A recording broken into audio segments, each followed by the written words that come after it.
ಅಹಿಂದ ನಾಯಕ ಆಗಬೇಕು ಅಂತ ಹೇಳಿದ್ದಾರೆ ಅಷ್ಟೇ. ಸದ್ಯಕ್ಕೆ ಸಿದ್ದರಾಮಯ್ಯ ಕೆಳಗಿಳಿಯಲ್ಲ ಅನ್ನೋದನ್ನ ಸತೀಶ್ ಜಾರಕಿಹೊಳಿ ಅವರು ಹೇಳ್ತಾರೆ. ಸದ್ಯಕ್ಕೆ ಸಿಎಂ ಬದಲಾಗಲ್ಲ, ಸಿದ್ದರಾಮಯ್ಯನವರೇ ಇರ್ತಾರೆ ಅನ್ನೋದನ್ನ ಮತ್ತೊಮ್ಮೆ ಹೇಳ್ತಾ ಇದ್ದಾರೆ ಸತೀಶ್ ಜಾರಕಿಹೊಳಿ. ಯತೀಂದ್ರ ಸಿದ್ದರಾಮಯ್ಯ ತಮ್ಮ ವೈಯಕ್ತಿಕ ನಿರ್ಧಾರವನ್ನ ತಿಳಿಸಿದ್ದಾರೆ. ಅಂತಿಮವಾಗಿ ನಾಯಕ ಯಾರಂತ ಪಕ್ಷದ ಶಾಸಕರು ನಿರ್ಧರಿಸ್ತಾರೆ. ಶ್ರೀರಾಮುಲು ಬಗ್ಗೆ ನನಗೆ ಗೌರವವಿದೆ, ಹೇಳಿಕೆಯನ್ನ ಸ್ವಾಗತಿಸ್ತೇನೆ ಅಂತ ಇದೇ ಸಂದರ್ಭದಲ್ಲಿ ಪ್ರತಿಕ್ರಿಯೆಯನ್ನ ಕೊಟ್ಟಿರೋದು. ಕಾಂಗ್ರೆಸ್ನಲ್ಲಿ ಆಗ್ತಾ ಇರುವಂತಹ ಬೆಳವಣಿಗೆಗಳ ಬಗ್ಗೆ ಒಬ್ಬೊಬ್ಬ ನಾಯಕರು ಒಂದೊಂದು ಸ್ಟೇಟ್ಮೆಂಟ್ಗಳನ್ನ ಕೊಡ್ತಾ ಇದ್ದಾರೆ. ಯತೀಂದ್ರ ಅವರು ಹೇಳಿದ್ದನ್ನ ಕೆಲವರು ಒಪ್ಕೊಳ್ಳೋದಕ್ಕೆ ರೆಡಿ ಇಲ್ಲ, ಇನ್ ಕೆಲವರು ನಮಗೆ ಗೊತ್ತೇ ಇಲ್ಲ ಅಂತ ಹೇಳ್ತಾ ಇದ್ದಾರೆ. ಈ ಪೈಕಿ ಸತೀಶ್ ಜಾರಕಿಹೊಳಿ ಅವರ ಪ್ರತಿಕ್ರಿಯೆ ಈ ತರ ಇದೆ. ಅಹಿಂದ ನಾಯಕ ಆಗ್ಬೇಕು ಅಂತ ಹೇಳಿದ್ದಾರೆ ಅಷ್ಟೇನೆ. ಸದ್ಯಕ್ಕೆ ಸಿಎಂ ಆಗಿ ಸಿದ್ದರಾಮಯ್ಯನವರೇ ಮುಂದುವರಿತಾರೆ, ಸಿದ್ದರಾಮಯ್ಯನವರು ಕೆಳಗಿಳಿಯಲ್ಲ ಅಂತ ಹೇಳೋದ್ರ ಮುಖಾಂತರವಾಗಿ ಈಗ ಯಾವುದೇ ಬದಲಾವಣೆ ಇಲ್ಲ ಅನ್ನೋದನ್ನು ತಿಳಿಸ್ತಾ ಇದ್ದಾರೆ.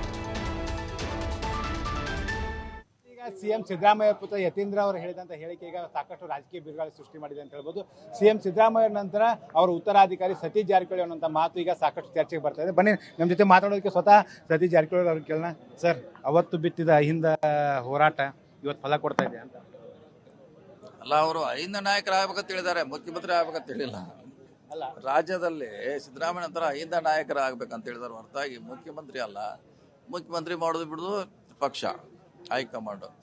ಹೀಗಾಗಿ ಅದಕ್ಕೂ ಜಾಯಿಂಟ್ ಮಾಡೋದು ಅವಶ್ಯಕತೆ ಬೀಳೋದಿಲ್ಲ. ಅಲ್ಲ, ಯತೀಂದ್ರ ಅವರು ಭಾಳ ಸ್ಪಷ್ಟವಾಗಿ ಹೇಳ್ತಾರೆ ಸರ್, ಯಾಕೆ ಏನು ರಾಜಕೀಯ ಕೊನೆಯ ಘಟ್ಟದಲ್ಲಿ ತಮ್ಮ ತಂದೆಯವರಿದ್ದಾರೆ, ಆ ಒಂದು ನಾಯಕತ್ವವನ್ನು ಏನು ವಹಿಸ್ಕೊಳ್ಳುವಂಥ ಸಾಮರ್ಥ್ಯ ಮತ್ತು ಆ ಸತೀಶ್ ಜಾರಕಿಹೊಳಿ ಅವರಿಗಿದೆ ಅಂತ ಹೇಳಿ. ಕರೆಕ್ಟ್, ಅವ್ರು ಹೇಳೋದು ಅಹಿಂದ ನಾಯಕತ್ವ ಹೇಳಿದ್ದಾರೆ, ಮುಖ್ಯಮಂತ್ರಿ ಅಂತ ಹೇಳಿಲ್ಲ. ಅವ್ರು ಎಲ್ಲೋ ಅಹಿಂದ ನಾಯಕತ್ವ ಹೇಳಿದ್ದಾರೆ. ಅದಕ್ಕೆ ಖಂಡಿತವಾಗಿ ಯಾರು ಆಗಲೇಬೇಕು. ಅದು ಆಗಲಿಕ್ಕೆ ಸಂದರ್ಭ ಬಂದಾಗ ನೋಡೋಣ, ಅದ್ರ ಬಗ್ಗೆ ಚರ್ಚೆ ಮಾಡೋಣ. ಇನ್ನು ಸಿದ್ದರಾಮಯ್ಯ ಅವರು ಈಗೂ ಇರ್ತಾರೆ, ಮುಂದಿನ ಚುನಾವಣೆಯಲ್ಲಿ ಅವ್ರು ಇದ್ದೇ ಇರ್ತಾರೆ. ಅವ್ರು ಆದ ನಂತರ ಅದ್ರ ಬಗ್ಗೆ ಚರ್ಚೆ ಮಾಡೋಣ. ಸಿದ್ದರಾಮಯ್ಯ ಅಹಿಂದ ನಾಯಕ ಅಂತ ಗುರುತಿಸುವಲ್ಲಿ ತಮ್ಮ ಪಾತ್ರ ಬಹಳ ಪ್ರಮುಖ ಇದೆ ಸರ್. ಅವತ್ತು ಮಾಡಿದಂಥ ಅಹಿಂದ ಸಮಾವೇಶದಲ್ಲಿ ತಾವು ಮಾಡಿದಂಥ ಮಾಸ್ಟರ್ ಪ್ಲಾನ್ ಇದೆ, ಅದರ ಫಲವಾಗಿ ಇವತ್ತು ಸಿ ಎಂ ಅವರು 2ನೇ ಬಾರಿ ಈಗ ಏನು ಮುಖ್ಯಮಂತ್ರಿ ಆಗಿರ್ತಕ್ಕಂಥದ್ದು. ಹಾಗಾಗಿ ಸಿದ್ದರಾಮಯ್ಯ ಕೆಳಗಿಳಿಯುವಂಥ ಹಂತದಲ್ಲಿ ಸತೀಶ್ ಜಾರಕಿಹೊಳಿ ಅವರಿಗೆ ತಮ್ಮ ನಾಯಕತ್ವವನ್ನು ಮುಂದಿನ ಪೀಳಿಗೆಗೆ ನಾಯಕತ್ವ ಒಪ್ಪಿಸ್ತಾರೆ ಅಂತ ಅನ್ನೋಂಥ ಚರ್ಚೆ ಇಲ್ಲ. ಅದು ಬೇರೆ, ಆ ಚರ್ಚೆನೇ ಆಗಿರ್ಬೋದು ಬೇರೆ ಬೇರೆ. ಆದರೆ ಈಗ ಅವ್ರಿಗೆ ಇಳಿಯುವಂಥ ಸಂದರ್ಭ ಇಲ್ಲ, ಅವರೇ ಇರ್ತಾರೆ. ಸೊ ಸಿ ಎಂ ಚರ್ಚೆ ಮಾಡೋದು ಅನಾವಶ್ಯಕ. ಅವ್ರು ಹೇಳಿದ್ರು ಅಹಿಂದ ನಾಯಕತ್ವ, ಅದು ಓಕೆ, ಸಪ್ರೇಟ್ ಇಶ್ಯೂ. ಅದು ಕಾಂಗ್ರೆಸ್ ಅಧಿಕಾರಕ್ಕೆ ಬರ್ಬೇಕಂದ್ರೆ ಅಹಿಂದ ವೋಟ್ ಬ್ಯಾಂಕ್ ಭಾಳ ಮಹತ್ವದಾಗಿದೆ ಸರ್. ಸೊ ಹಾಗಾಗಿ ನವೆಂಬರ್ ಅಥವಾ ಡಿಸೆಂಬರ್ ಆದಂಥ ಕ್ರಾಂತಿ ಏನಾದರೂ ರಾಜಕೀಯ ಬೆಳವಣಿಗೆ ಆದರೆ ಅನಿರೀಕ್ಷಿತವಾಗಿ ಸತೀಶ್ ಜಾರಕಿಹೊಳಿ ಮುಖ್ಯಮಂತ್ರಿ ಆಗ್ತಾರಾ ಅಂತ. ಆ ರೀತಿ ಯಾವ್ದು ನಮಗೇನು ಕಂಡು ಬರ್ತಾ ಇಲ್ಲ, ಯಾವುದೇ ಕ್ರಾಂತಿ ಆಗಲಿ, ಯಾವುದೇ ಸನ್ನಿವೇಶ. ಸೊ ಈಗ ಮುಖ್ಯಮಂತ್ರಿ ಅವರೇ ಇರ್ತಾರಂತ ನಮ್ಮ ಆಶೆ. ಹುಬ್ಬಳ್ಳಿಯಲ್ಲಿ ಶ್ರೀರಾಮುಲು ಅವರು ಹೇಳ್ತಾರೆ, ಸತೀಶ್ ಜಾರಕಿಹೊಳಿ ಮುಖ್ಯಮಂತ್ರಿ ಆದರೆ ನಾವು ಸ್ವಾಗತ ಮಾಡ್ತೀವಿ ಅಂತೇಳಿ. ಅವರು ಕೂಡ ಒಂದು ವಾಲ್ಮೀಕಿ ಸಮುದಾಯದ ನಾಯಕರು, ಅವರಿಂದ ತಮ್ಮನ್ನು ಈ ರೀತಿ ಮುಖ್ಯಮಂತ್ರಿ ಸ್ಥಾನ ನೋಡೋದಕ್ಕೆ ಸ್ವಾಗತ ಮಾಡುವಂಥ ವಿಚಾರ ಖಂಡಿತವಾಗಿ ಇಂದು ಕೂಡ ಹೇಳಿದ್ದಾರೆ. ಅವರು ಆಗುದಾರ ಸ್ವಾಗತ ಅಂತ. ಅವ್ರು ಬೇರೆ ಪಕ್ಷದಲ್ಲಿದ್ದರೂ ನಮ್ಗೆ ಹೇಳಿದ್ದಾರೆ. ಅವ್ರ ಬಗ್ಗೆ ನಮಗೂ ಕೂಡ ಗೌರವ ಇದೆ. ಅವರ ಹೇಳಿಕೆಗೆ ನಾವು ಕೂಡ ಸ್ವಾಗತ ಮಾಡ್ತೀವಿ. ಸೊ ನಮ್ಮ ವ್ಯಕ್ತಿಗತ ಪ್ರೀತಿಯಿಂದ ಅವ್ರು ಹೇಳಿದ್ದಾರೆ, ಅವ್ರು ಕೂಡ ಸ್ವಾಗತ ಮಾಡ್ತೀವಿ. 2028ಕ್ಕೆ ತಾವು ಮುಖ್ಯಮಂತ್ರಿ ಕ್ಲೇಮ್ ಮಾಡ್ತೀನಿ ಅಂತ ಹೇಳಿದೆ ಸರ್. ಆಗ ಹೈಕಮಾಂಡ್ ಶಾಸಕರ ಸಂಖ್ಯಾಬಲ ಭಾಳ ನಿರ್ಣಾಯಕ ಆಗುತ್ತೆ ಅನ್ನೋ ವಿಚಾರ ಕೇಳಿದೆ. ಆ ರೀತಿ ಯಾವ ರೀತಿ ಸಂಘಟನೆ ಇರುತ್ತೆ? ಈಗ ಪ್ರಶ್ನೆ ಅದ್ರ ಚರ್ಚೆ ಮಾಡೋದು ಈಗ ಅನಾವಶ್ಯಕ. ಅದು ಚುನಾವಣೆ ಆಗಬೇಕು, ಆ ಸಂದರ್ಭ ಬಂದಾಗ ಅದನ್ನು ನೋಡೋಣ. ಸೊ ಈಗ ಅದರ ಅವಶ್ಯಕತೆ ಇಲ್ಲ. ಅಹಿಂದ ಸಂಘಟನೆ ಮುಂದುವರಿಬೇಕಷ್ಟೇ. ಕಾಂಗ್ರೆಸ್ ಪಕ್ಷದಲ್ಲಿ ಯಾವಾಗಲೂ ಎಲ್ಲರನ್ನು ಒಟ್ಟುಗೂಡಿಸ್ಕೊಂಡು ಹೋಗುವಂಥ ನಾಯಕತ್ವಕ್ಕೆ ಮುಖ್ಯಮಂತ್ರಿ ಸ್ಥಾನ ಆಗಿರ್ಬೋದು, KPCC ಹುದ್ದೆಗಳು, ಇಂಥ ಹುದ್ದೆಗಳನ್ನು ಒಲ್ಕೊಂಡು ಬಂದಿದೆ. ಆ ಸಾಲಿನಲ್ಲಿ ತಾವು ಕೂಡ ಮುಂಚಿನಲ್ಲಿ ಇರ್ತಕ್ಕಂಥದ್ದು. ಆ ರೀತಿಯ ಜವಾಬ್ದಾರಿಗಳು ಸಿಕ್ಕರೆ ಯಾವ ರೀತಿ ನೀವು ಸ್ವೀಕಾರ ಮಾಡ್ತೀರಂತ ನೋಡೋಣ. ಅದ್ರ ಬಗ್ಗೆ ಚರ್ಚೆ ನಡೀತಾ ಇಲ್ಲ ಪಕ್ಷದಲ್ಲಿ. ನಡೆದಾಗ ನೋಡೋಣ. ಈಗ ಅನಾವಶ್ಯಕ CM ಬಗ್ಗೆ, ಅಧ್ಯಕ್ಷ ಬಗ್ಗೆ ಮಾತಾಡೋದು ಸರಿಯಲ್ಲ.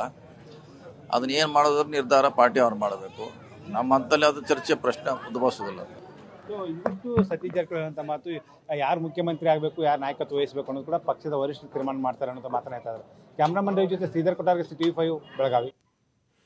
ಯತೀಂದ್ರ ಸಿದ್ದರಾಮಯ್ಯ ಸೈದ್ಧಾಂತಿಕವಾಗಿ ಹೇಳಿದ್ದಾರೆ. ಬೆಂಗಳೂರಿನಲ್ಲಿ ಗೃಹ ಸಚಿವ ಪರಮೇಶ್ವರ್ ಈ ರೀತಿಯಾಗಿ ಪ್ರತಿಕ್ರಿಯೆ ಕೊಟ್ಟಿದ್ದಾರೆ. ಸತೀಶ್ ಜಾರಕಿಹೊಳಿ ಹೆಸರು ಹೇಳಿದ್ದಾರೆ, ತಪ್ಪೇನಿದೆ? ಸತೀಶ್ ಜಾರಕಿಹೊಳಿ ಅಹಿಂದ ಚಳುವಳಿಯಲ್ಲಿ ಇದ್ರು, ಯಾವ ಅರ್ಥದಲ್ಲಿ ಹೇಳಿದ್ದಾರೆ ಗಮನಿಸಬೇಕು. ಸದ್ಯ ರಾಜ್ಯದಲ್ಲಿ CM ಕುರ್ಚಿ ಖಾಲಿ ಇಲ್ಲ. ಬೆಂಗಳೂರಿನಲ್ಲಿ ಸಚಿವ MB ಪಾಟೀಲ್ ಸ್ಪಷ್ಟನೆ ನೀಡಿದ್ದಾರೆ. ಸಿದ್ದರಾಮಯ್ಯಗೆ ಕೊನೆ ಚುನಾವಣೆ ಆಗಿರಬಹುದು, ಮುಂದೆಯೂ ಅವರ ನಾಯಕತ್ವ ಅಗತ್ಯ ಇದೆ. ಬೆಂಗಳೂರಿನಲ್ಲಿ ಸಚಿವ MB ಪಾಟೀಲ್ ಸ್ಪಷ್ಟನೆಯನ್ನು ಕೊಟ್ಟಿದ್ದಾರೆ.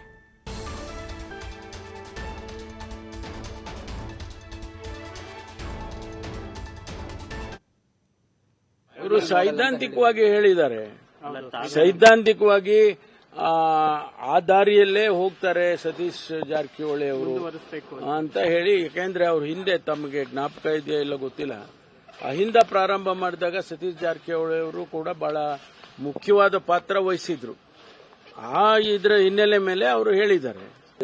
ನನಗೆ ಅನ್ಸೋದು ಅದು ಲೀಡರ್ಶಿಪ್ಪಿನ ಲೆಕ್ಕದಲ್ಲಿ ಮಾತಾಡಿಲ್ಲ ಅವರು ಮಾತಾಡಿದ್ದು ಸರ್ಕಾರದ ಪಕ್ಷದ ಬದ್ಧತೆ ಬಗ್ಗೆ, ಸಮಾಜದ ಬದ್ಧತೆ ಬಗ್ಗೆ ಮಾತಾಡಿದ್ದಾರೆ.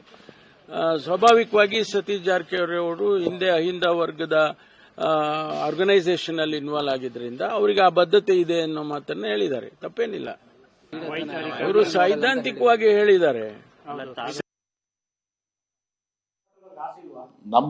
ನಮ್ಮ ಯಾರದೇ ಕ್ಲೇಮ್ ಹೋಗ್ತಿದ್ರು ಸರ್ ಮಾಡ್ಕೊ ಸ್ವಾಭಾವಿಕ, ಎಲ್ಲರಿಗೂ ಆಸೆ ಇರ್ತದೆ. ಯಾರೂ ಸನ್ಯಾಸಿಗಳಲ್ಲ ರಾಜಕೀಯದಾಗ, ಯಾರ್ಯಾರು ಎಂ ಬಿ ಪಾಲ್ ನೋಡ್ಕೊಂಡು ಯಾರೂ ಸನ್ಯಾಸಿಗಳಲ್ಲ, ಎಲ್ಲರೂ ಸಮರ್ಥರಿದ್ದಾರೆ.